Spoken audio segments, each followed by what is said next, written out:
Hello guys, welcome back to my channel way to future में आपका स्वागत है गाइस। हमारी जो मन स्टैक ट्यूटोरियल है, रिएक्ट ट्यूटोरियल में आपका स्वागत है गाइस। तो ज़्यादा टाइम वेस्ट नहीं करते, मैं यहाँ पर सबसे पहले आपको मैं बताना चाहता हूँ आज का जो हमारा टॉपिक है वो डायरेक्टली हमारी जो रिएक्ट की फोल्डर स्ट्रक्चर है और कैसे वर्क करती है, ये सारी चीज़ें वो आज हम देखेंगे। ओके, तो ये एक थोड़ा सा बेसिक वीडियो होगा और बहुत इंपॉर्टेंट वीडियो होगा। ये चीज़ समझना बहुत ज़्यादा इंपॉर्टेंट है, अदरवाइज आपको समझेगा नहीं कहाँ क्या कौन सी चीज़ें हमें इन फ्यूचर प्रोजेक्ट बनाते वक्त कहाँ क्या करना है। ओके, तो ये चीज़ समझना, तो अंडरस्टैंडिंग मतलब समझना बहुत ज़्यादा इंपॉर्टेंट है। ओके, तो ज़्यादा टाइम वेस्ट नहीं करते, मैं यहाँ पर सबसे पहले VS कोड के अंदर चलता हूँ, जो हमने लास्ट वीडियो में हमने यहाँ पर इंस्टॉल किया था। हमारी जो रिएक्ट ऐप है जो हमने क्रिएट किया था एंड देन उसे VS कोड पे ओपन करके हमने रन किया था। तो अभी मैं सबसे पहले यहाँ पर क्या करता हूँ, सबसे पहले इसको भी मैं रन करवा देता हूँ। अभी जो हमारी रिएक्ट ऐप है जो VS कोड में खुली है उसे मैं ओपन करके रन कर देता हूँ। अब ये बाय डिफॉल्ट हमारी डायरेक्टली ब्राउजर में जाएगी। मैं तब तक यहाँ पर जो कुछ चीज़ें मैं यहाँ पर ऑलरेडी बताना चाहता हूँ। सबसे पहले नोड मॉड्यूल्स। ये नोड मॉड्यूल्स तो आपको पता होगा, जो Node.js ट्यूटोरियल में मैंने आपको बताया था नोड मॉड्यूल्स में क्या होता है। ये सारी चीज़ें बल्क ऑफ दी जितनी भी मॉड्यूल्स होती है, जितनी भी पैकेजेस होती है, उसका एक बंच फाइल बनाकर नोड मॉड्यूल्स के अंदर वो पैक कर देते हैं। ओके, तो और वो हमारी ऐप के अंदर जुड़ जाता है और हमें यूज़ करने में जब भी चाहिए होती है वो हमें यूज़ कर सकते हैं उसको। ओके, तो बेसिकली वो यूज़ होती ही है। ओके, तो एक टाइप का उसे एक बंच फाइल बोल सकते हैं या पूरा पैक ऑफ दी मतलब पैक ऑफ दी पैकेजेस बोल सकते हैं, मॉड्यूल्स बोल सकते हैं। ओके, तो ये चीज़ तो पता ही होगा, मैं डीपली बताया भी था Node.js वाली ट्यूटोरियल में जो हमने स्टार्ट किया था। जब मन स्टैक ट्यूटोरियल जब हमने स्टार्ट किया था तब मैंने बताया था। और यहाँ पर मैंने पैकेज लॉग जेसन इसका भी मैंने बताया था। यहाँ पर जो होता है कॉन्फ़िगरेशन होता है, बहुत सारी हमारी जो इंटरनल मॉड्यूल्स होती है जो ऐप के अंदर यूज़ होती है उसकी कॉन्फ़िगरेशन जो होती है वो सारी चीज़ें इस फाइल में होती है। और यहाँ पर package.json ये जो होता है ये हमारी ऐप का कॉन्फ़िगरेशन होता है। मतलब हमारी जो ऐप है रिएक्ट ऐप उसका कॉन्फ़िगरेशन होता है बहुत सारा। मतलब जो हम मैन्युअली इंस्टॉल करते हैं वो सारी चीज़ें भी यहीं पर अपडेट होती है। ओके, तो ये सारी चीज़ें यहाँ पर दिख भी रही होगी। ये देखो, बेसिकली यहाँ पर जो है जब हमने इंस्टॉल किया था, हमने जो रिएक्ट ऐप जब हमने क्रिएट किया था तब कुछ चीज़ें वहाँ पर लिख कर आई थी। रिएक्ट डोम हो गया, रिएक्ट स्क्रिप्ट्स हो गया, रिएक्ट है, ये सारी चीज़ें ये देखो यहाँ पर डिपेंडेंसीज में यहाँ पर ऐड है। तो ये सारी चीज़ें जो है यहाँ पर रिएक्ट जो है वो इंस्टॉल करता है उनके सर्वर से, सारी चीज़ों को इंस्टॉल करके हमारी ऐप को क्रिएट करता है। ओके, तो ये चीज़ें भी हमने यहाँ पर मतलब package.json में ये सारी चीज़ का कॉन्फ़िगरेशन होता है। और यहाँ पर रीड मी, यहाँ पर ये बेसिक चीज़ें होती है कि मतलब ये इस ऐप को कैसे रन करना है, सारी चीज़ें, और उनकी लिंक दी होती है उनकी सोशल मीडिया की, रिएक्ट वालों की। ओके, तो और कुछ नहीं है, ज़्यादा कुछ उतना फोकस पार्ट नहीं है। ये डायरेक्टली बाय डिफ़ॉल्ट सारी जितने भी लोग यहाँ पर ऐप बनाते हैं वो सारे के जितने भी लोग हैं वो मतलब सब लोग उस ये जो फाइल है उसे डिलीट कर देते हैं बाय डिफ़ॉल्ट। मतलब ये वैसे भी यहाँ पर पब्लिक फाइल के अंदर भी जो होती है ये भी ऑलमोस्ट डिलीट ही कर देते हैं, बट ओके, तो कुछ चीज़ें होती है जो हम यूज़ कर सकते हैं। और यहाँ पर पब्लिक फाइल की बात आई तो पब्लिक ये जो फोल्डर है बेसिकली, उस फोल्डर वो क्या करती है, हमें कुछ स्टैटिक चीज़ें रखनी है जैसे CSS का हो गया, या फिर मतलब कुछ हमें पेजेस रखनी है, इमेजेस रखनी है, या फिर कुछ फाइल्स रखना है, कुछ जेसन हमें कुछ ऑब्जेक्ट्स बना के रखना है, कुछ डेटा रखना है, या फिर HTML ये जो मेन फाइल है वो इसके अंदर होती है, और कुछ वीडियोस, इमेजेस, ये सारी चीज़ें रखनी है जो मतलब स्टैटिक फाइल्स होती है, वो हम इस पब्लिक फोल्डर के अंदर हम पुट करते हैं और उसे हम यूज़ करते हैं, बराबर। तो ये चीज़ें होती है और इस पब्लिक वाली फोल्डर के अंदर। यहाँ पर ये देखो, यहाँ पर आपको दिख रहा होगा favi.io, यहाँ पर जो है ये आइकन है, ये आपको यहाँ पर ये देखो हमारी ऐप जो है रन हो चुकी है ब्राउज़र में। और मैं से यहाँ पर बताता हूँ, ये देखो ये आइकन है, वो वही आइकन यहाँ पर ये जो है वो यहाँ पर रन हो रही है। ओके, तो ये तो आपको दिख रहा होगा। और मतलब ये कहाँ से जा रही है, पब्लिक फोल्डर के अंदर से ये जो आइकन है वो जा रही है। और लोगो जो है ये देखो, एक्चुअली ये वाली लोगो, ये सारी चीज़ें, ये सब कुछ यहीं से जा रही है आ रही है, मतलब ये सब चीज़ें यहीं पर है और जो यूज़ हो रहा है। ओके, वो मैं बता रहा हूँ आपको। और यहाँ पर मतलब इसका ये सारी चीज़ें टेक्स्ट वगैरह। और यहाँ पर आपको index.html ये जो है ये बहुत इंपॉर्टेंट फाइल है, बहुत मेन फाइल है पूरी चीज़ की, इस पूरे ऐप की। अगर ये फाइल नहीं होगी आप पूरी ऐप भी क्रिएट कर दोगे तो भी ये रन नहीं होगा। तो यहाँ पर ये जो है यहाँ पर ही पूरा फ्लो ऑफ द ऐप का जो है उसका एंड पार्ट बोल सकते हैं या मेन फाइल बोल सकते हैं। पूरे ऐप की फ्लो मतलब पूरी रिएक्ट ऐप की पूरी जितनी भी फ्लो है, मतलब पूरा फ्लो जो है हमारी ऐप रन होने की, डेटा रन होने की, उसका एकदम मेन फाइल बोल सकते हैं। ओके, बट एक्चुअली यहाँ पर क्या होता है, ये देखो डिव के अंदर यहाँ पर आईडी जो है रूट है। तो मतलब ये चीज़ें ये कहाँ से आ रही है, कहाँ क्या कर रही है, ये सारी चीज़ें मैं अभी बताता हूँ। पहले ये जो एक्स्ट्रा कमेंट्स है ये सारी चीज़ें मैं हटा देता हूँ, इसको थोड़ा सा क्लीन अप कर लेता हूँ ताकि आपको थोड़ा सा छोटा सा दिखे और अच्छे से समझे यहाँ पर हो क्या रहा है। ओके, ये HTML ये तो पता ही आपको, ये कैसे मैंने आपको HTML वाली ट्यूटोरियल में भी बताया था वन शॉट वीडियो में कि बॉयलर प्लेट होता है, ये सारी चीज़ें वगैरह। ओके, तो उसके अंदर ये देखो, ये जो you need to enable JavaScript to run this app, ये डायलॉग तो आप समझे होंगे, अभी ये डायलॉग से समझ गया होगा कि मतलब आप यहाँ पर क्या बताना चाहते हैं रिएक्ट। ओके, तो इसे मैं सेव करता हूँ और यहाँ पर ये देखो src फोल्डर के अंदर आता हूँ और यहाँ पर आपको app.js दिखेगा। ये देखो, ये app.js,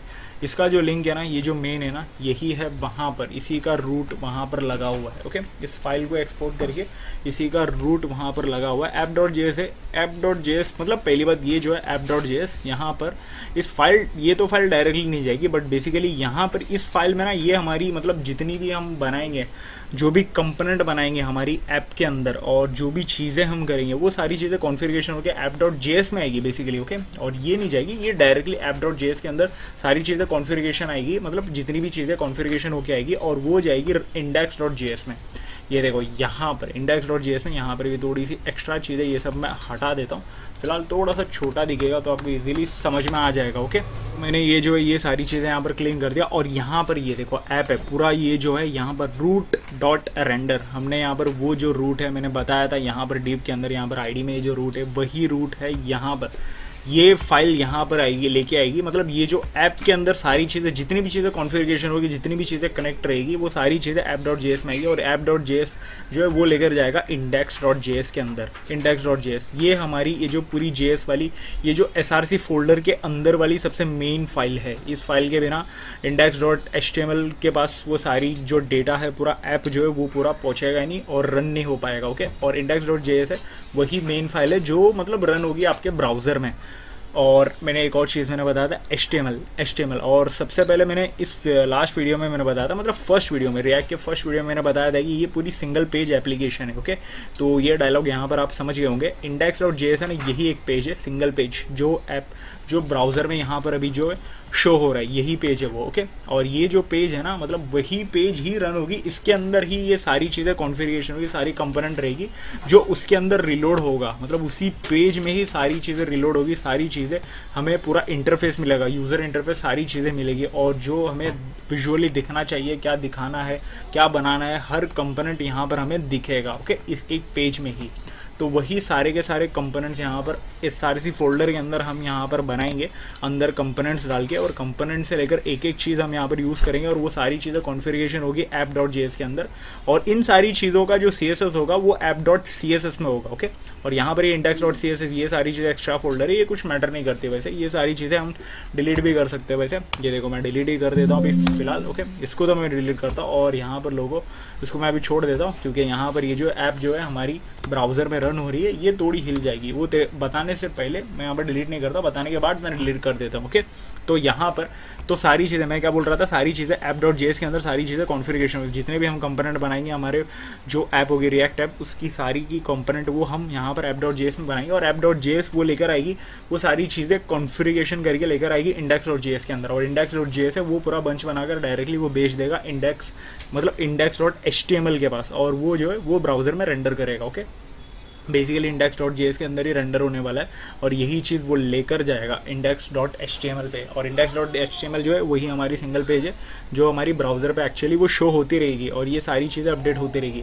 हम यहाँ पर src फोल्डर के अंदर एक और कंपोनेंट बनाएंगे, फिर उसे कॉन्फ़िगरेशन करेंगे app.js के अंदर, और वो चीज़ें जो है index.js के अंदर जाएगी और वो जो है वो डायरेक्टली index.html में और जाकर वो ब्राउज़र में जाएगी, और हमारी ये जो पूरी जो है यहाँ पर ये सारी चीज़ें जो हमें बताना होगा वो हमें ब्राउज़र पर दिखेगी। ओके, तो यहाँ पर आप ये चीज़ है तो यहाँ पर समझ गए होंगे एक्चुअली हो क्या रहा है, ये सारी चीज़ें, मतलब ये पूरा फ्लो क्या है ये समझ गए होंगे। और src फोल्डर के अंदर ही हमारा मेन काम होगा, सबसे बड़ा काम, जो भी काम हम करेंगे पूरे रिएक्ट में, जो भी हम कंपोनेंट बनाएंगे वो सारे के सारे src फोल्डर के अंदर ही होगा। ओके, उसके अंदर फोल्डर बनाकर कंपोनेंट्स के अलग अलग फोल्डर बना के हम डिवाइड कर देंगे। ओके, और यहाँ पर मैं भी index.js पे, ये देखो index.html पे, यहाँ पर मैं ये सारी चीज़ें अभी मैं रहने देता हूँ, और यहाँ पर कुछ चीज़ें, ये देखो यहाँ पर भी कुछ चीज़ें, यहाँ पर सबसे पहले क्या हो रहा है, ये देखो ये जो है ये पूरे का पूरा app.js है, इसे मैं सबसे पहले कुछ चीज़ें मैं यहाँ से हटा देता हूँ। यहाँ पर मैं यहाँ से लेकर ऐप से लेकर ये जो हेडर है ये पूरी चीज़ें मैं हटा देता हूँ। ओके, अभी यहाँ पर क्या होगा, ये सारी चीज़ें मैंने हटा दिया और मैं यहाँ पर ये देखो अब यहाँ पर ये जो लोगो है ये सारी चीज़ें मैं हटा देता हूँ। ये हटाने से पहले एक और चीज़ है गाइस, ये देखो यहाँ पर ये जो पूरा ये जो शो हो रहा है ना, ये हेडर लोगो ये सारी चीज़ें यही चीज़ है गाइस, ये जो है यही चीज़ है। ओके, मतलब ये जो हमें रेंडर कर रहा है वही है। और ये जो ये पूरा क्लास बना के यहाँ पर जो भी लिंक है वो सारी चीज़ें यहाँ पर मतलब आ रही है हमारी app.cs से आ रही है। और ये जो लोगो वो लोगो से आ रहा है, मतलब यहाँ पर लोगो से आ रहा है। ओके, लोगो इसी src फोल्डर पे svg। ओके, तो ये पूरा लोगो आ रहा है। तो ये सारी चीज़ें हम यहाँ पर हटा दे रहे। तो अभी फ़िलहाल गिरा हटा देंगे तो ये जो पूरी की पूरी ये जो है हट जाएगी। ओके, जो हमारा रेंडर कर रहा है अभी फ़िलहाल ब्राउज़र में वो सब कुछ हट जाएगा। और यहाँ पर इसको भी मैं हटा देता हूँ, लोगों को भी। ओके, तो अभी जो है app.css ये भी कुछ काम की नहीं वैसे, इसे भी हम हटा ही देंगे। ओके, तो इसको हम छोड़ देंगे।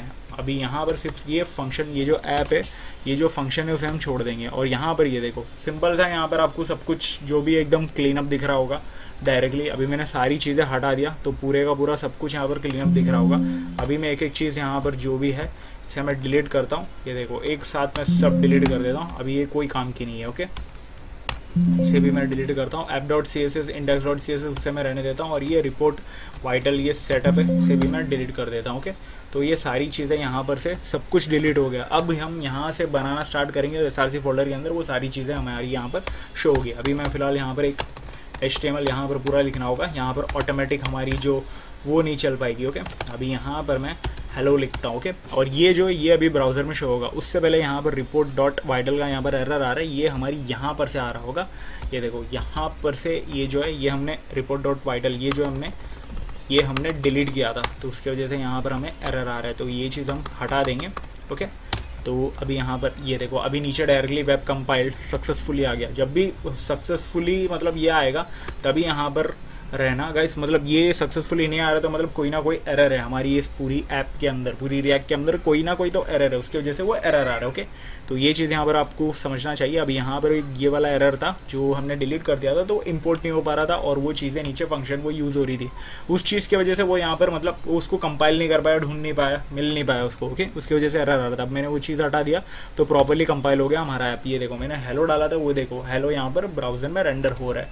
तो ऐसे ही हम यहाँ पर सारी चीज़ें बनाएंगे और app.js के अंदर कॉन्फ़िगरेशन करेंगे। फिलहाल मैं एक h1 टैग डाल के मैं आपको बताया सैम्पली एक्चुअली वो करता क्या है, एक्चुअली वर्क कैसे कर रहा है, और ये पूरा फ्लो ऑफ द ऐप यहाँ पर आप समझ गए होंगे। तो मैं यहाँ पर डाल देता हूँ लाइक शेयर कमेंट। ओके,